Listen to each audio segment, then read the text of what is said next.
Hello, everyone. Welcome back to our midweek thing here. We got this lesson and one more lesson this week that I'm just going to release. This one I promise will be actually short. I know I say it every time, but we don't have much left to cover. In fact, we're going to be done the linear function unit today, or not today. Sorry, we're going to be done on Friday.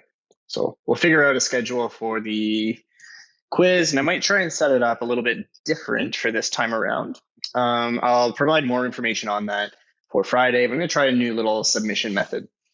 Anyways, so we're looking today at how to draw and determine linear functions from a graph. So determining what the equation is of a linear function if you see it on a graph, and then also if you're given a linear function in either standard form or slope-intercept form, how to take that and draw that onto a Cartesian grid, and doing this in a strategic way that makes our lives a little bit easier. That's the huge thing here. We don't want to waste a whole lot of time plotting out X and Y values in a table of values. That takes a long time sometimes, and we can use different strategies to essentially get the same thing.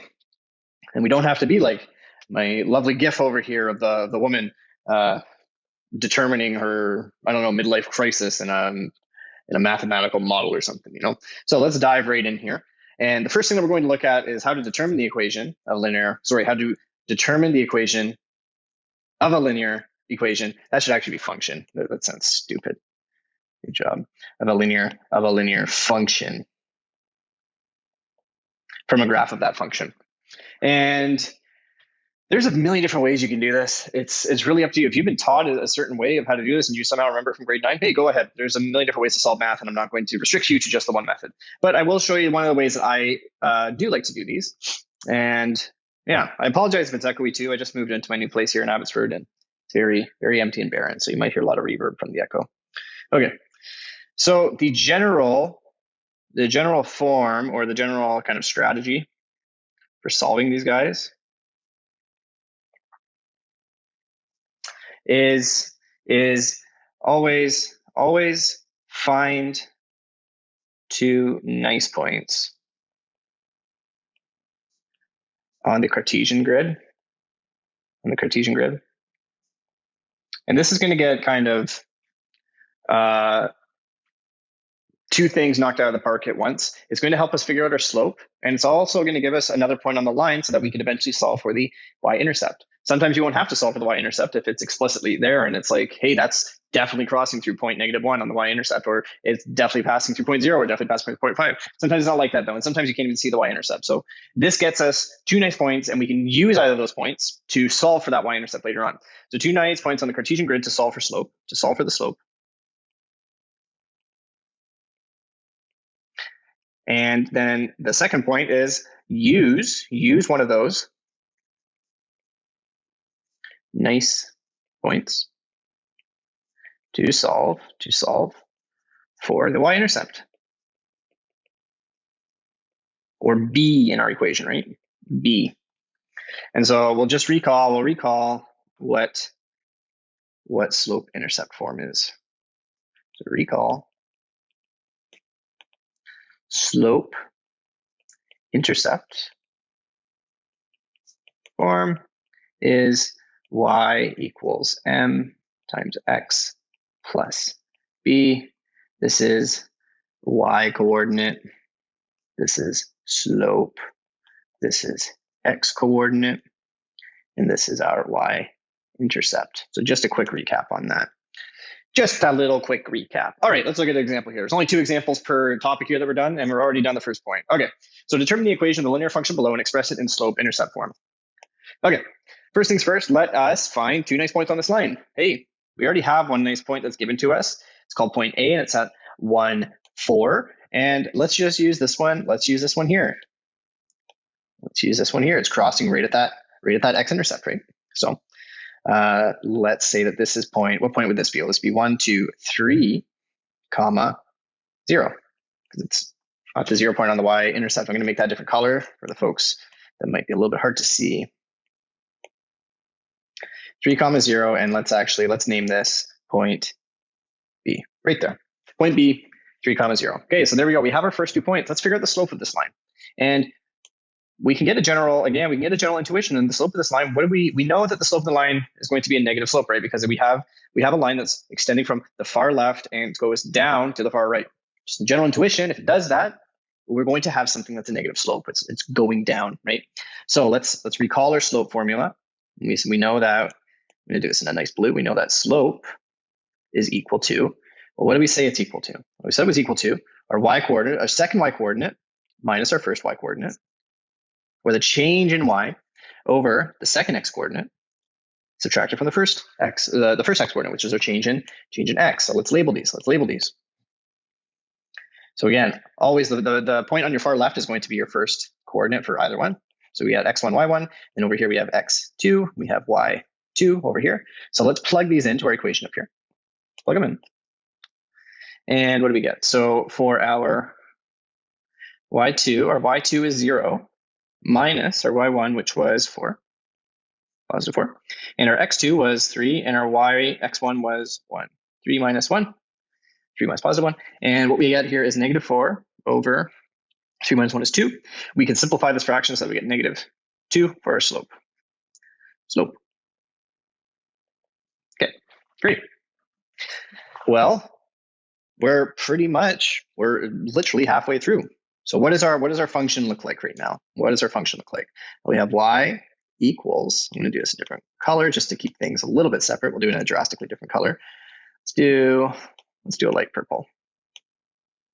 So you have y equals, what was our slope? Our slope is m, which is negative 2 times x plus b. So now we have to solve for b. Solve for b, or the y-intercept. Now looking at this, we can gain that y-intercept just looking at it, right? Look, it happens right here. And that's also a nice well-defined point. We could have used the y-intercept in this case to also solve for this. And we say the y-intercept is 6. But if you did not have a nice point, and we can prove that the y-intercept will be 6, we're going to use an existing point on the line. So this was slope. We could do y-intercept. Use existing point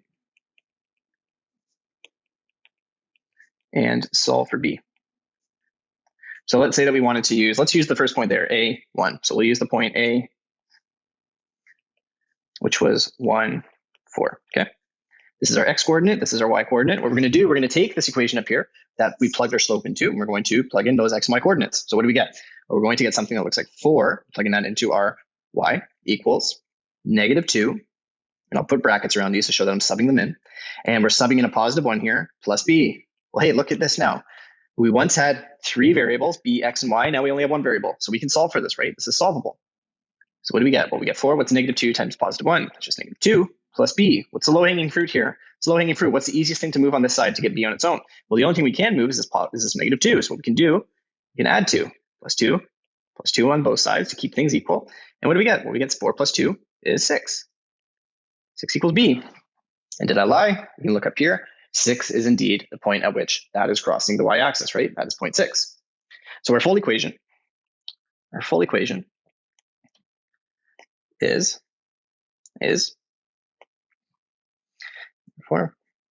the equation of the line is y equals negative 2 times x plus 6. Right? These are only 2 points that we need in order to solve for a linear equation. We just need the slope and we need the y-intercept. Those are the 2 key points. Voila.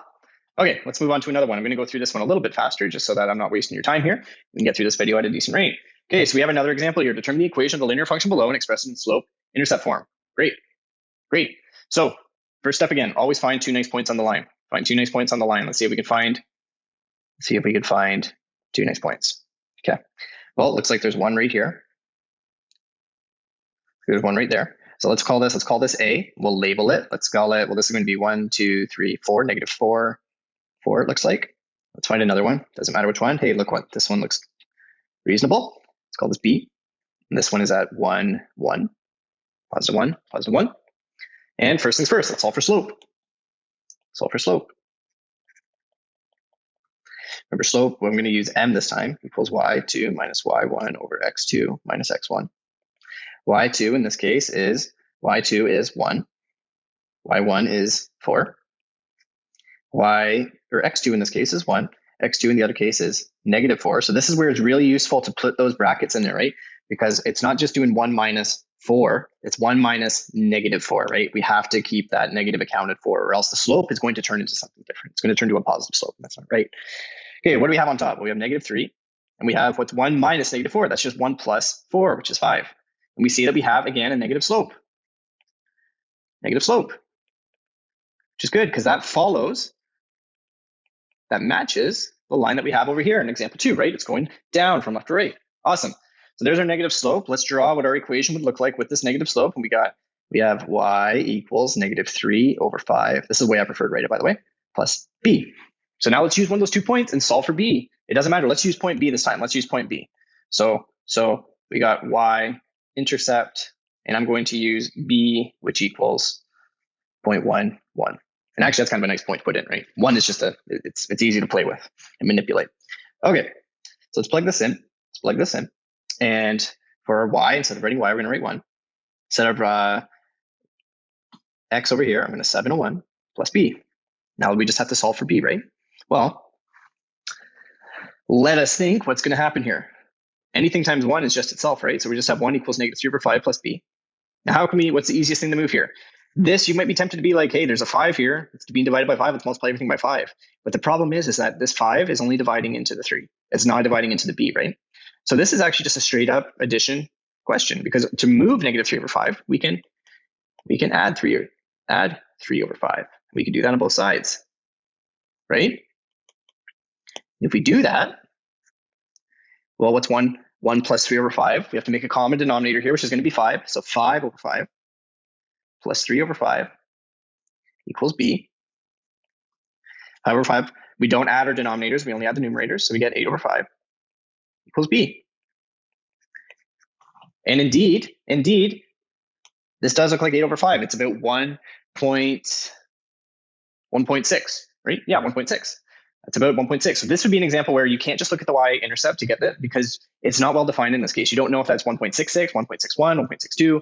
In this case, it's a nice number of 1.6. So we get our final equation. Of, what color did I do it in up here? Therefore, y equals negative 3 over 5 times x plus 8 over 5. Great. That's it. So there's those 2 questions done. So now we're going to look at, let's check that off actually up here, drawing linear functions from the equation. And these ones, they're kind of like, they're both fairly straightforward. One's just doing a different process. So you're going to find one's easier than the other. Maybe you'll find both of them super easy. Maybe you'll find both of them a little bit tricky. Just the more practice you get, the better that you'll get at it. So drawing linear functions from the equation. Drawing functions from equation. How do we do this?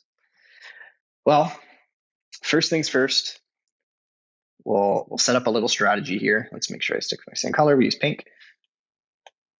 pink. One, the first thing that we're going to do with this is, if you can, plot the y-intercept, or try the x-intercept if the y-intercept is messy. And messy being like it's not a nice number that we can just plot on the graph.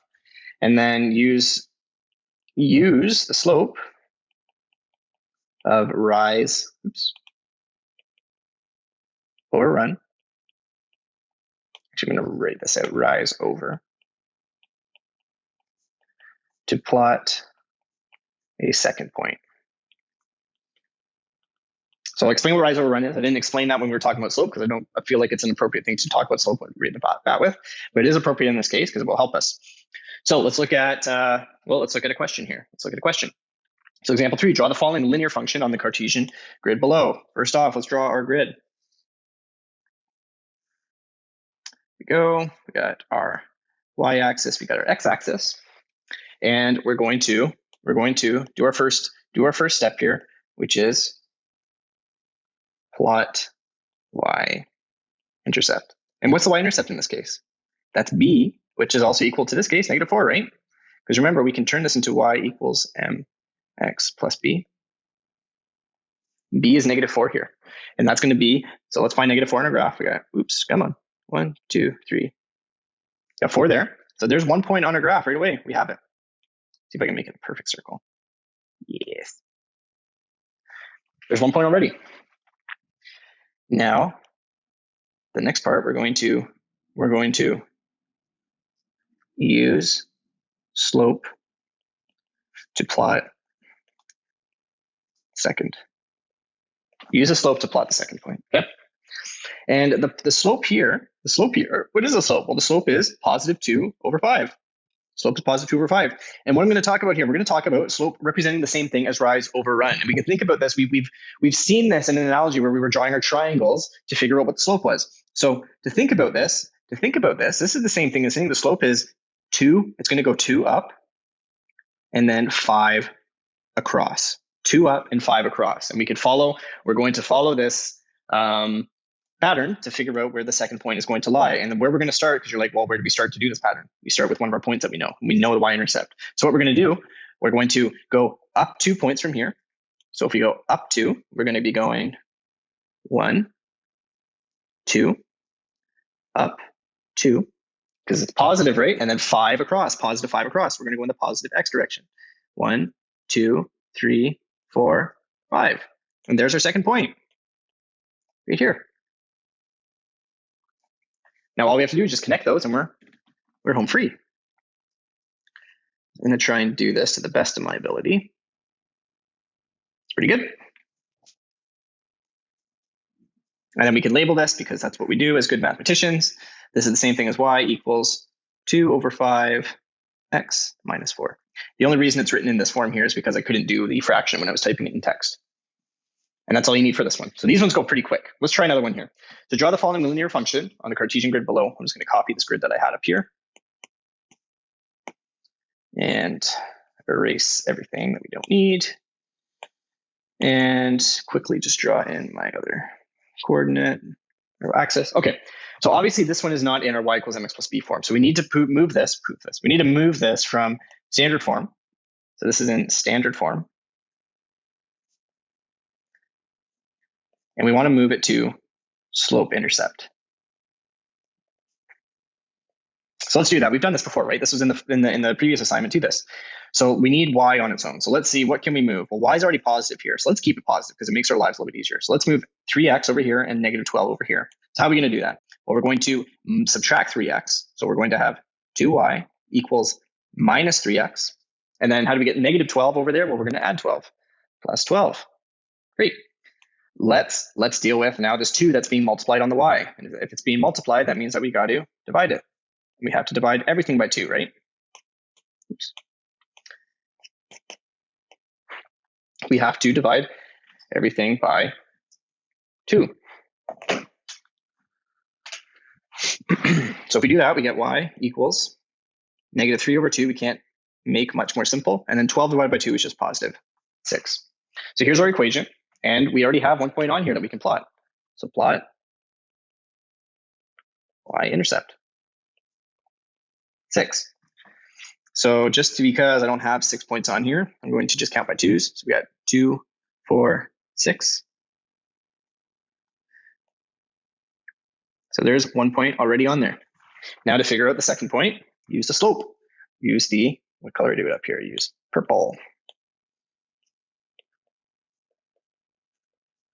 To get second point. Use slope to get the second point. Okay, what's that going to look like? Well, slope in this case is -3 over 2.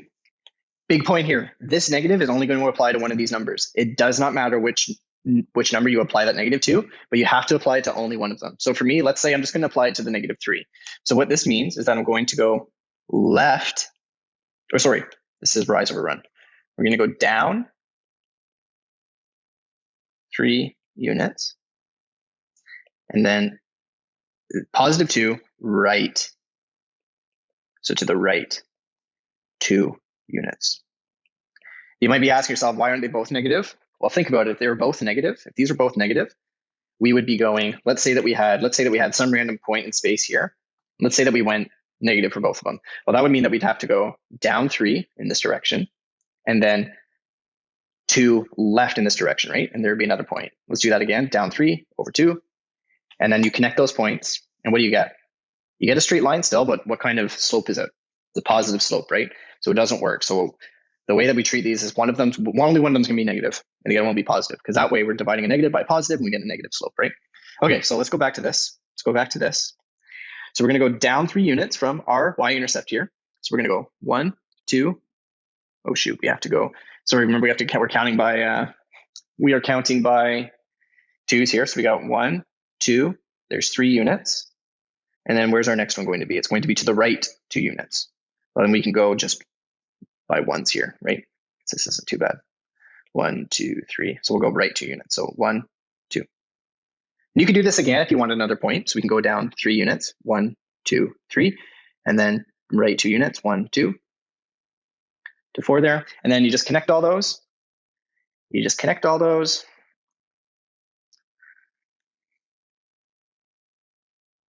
And you get a line, something like that. And we will label it again because we are astounding mathematicians. I'm actually going to just change this to white quick.